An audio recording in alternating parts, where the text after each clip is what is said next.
Gen Z are the fastest growing portion of the global workforce. We now make up over 27% of it, and that number is only set to increase for the second half of the 2020s.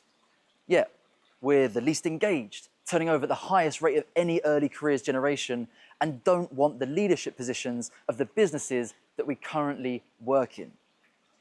It seems we have a situation. And I know what you're thinking. Gen Z, lazy, entitled, don't want to work, just want to leave at 5 o'clock and go and have a matcha latte, do a hot yoga class and become TikTok influencers. Okay. I mean, we do like a matcha latte. But at the same time, what I'd like to tell you is that Gen Z are none of those things. We are misunderstood and mismanaged.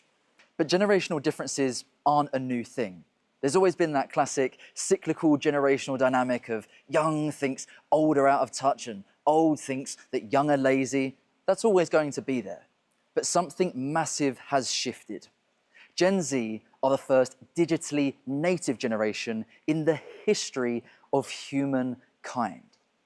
That is quite a sentence when you sit with it. We have never known a world without smartphones, social media, the internet, and immersive digital technologies. I like to frame it that we're part of the largest uncontrolled social experiment in history.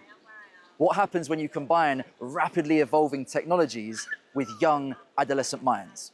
We're only just starting to scratch the surface of what the impacts of that are on our attention, our communication, the way we relate to each other, our expectations, and fundamentally, how we interact in the workplace. So why should businesses even care? Because they're paying right now either way. Some are paying it as a proactive investment with a clear return, but most are paying it as a reactive sunk cost in the form of higher disengagement, lower retention rates, not to mention the fact that every single business quite literally rests on their future leadership pipeline, which is the digitally native generations now coming through. And there's a wild statistic to back this up.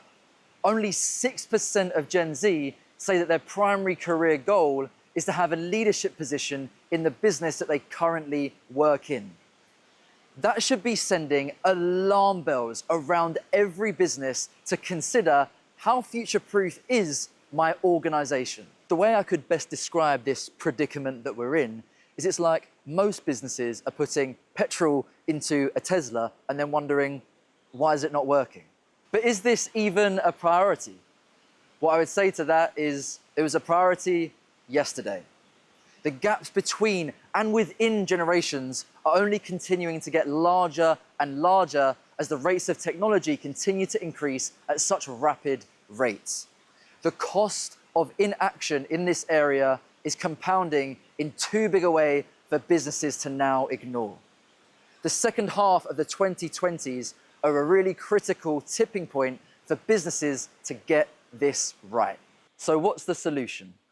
The solution is generational intelligence, simply defined as the ability to effectively understand, empathize, and communicate across age groups. It's a timeless behavioral and strategic skill set that is business critical to the future of every organization. As a generational intelligence expert and future of work advisor myself to FTSE 100 and Fortune 500 companies, I help businesses to maximize the potential of a multi-generational workforce. And as you can see, I'm Gen Z myself. And so I bring a certain angle to this conversation that is very crucial to it unraveling in an effective way. We now have 4 generations comfortably in the workplace, with Gen Z being the first digitally native generation in the workplace. There's only going to be more and more digitally native generations coming through as time goes on. Most businesses are currently experiencing that as a massive source of tension. And I'm here to share with you how we can turn that source of tension into an incredible source of opportunity.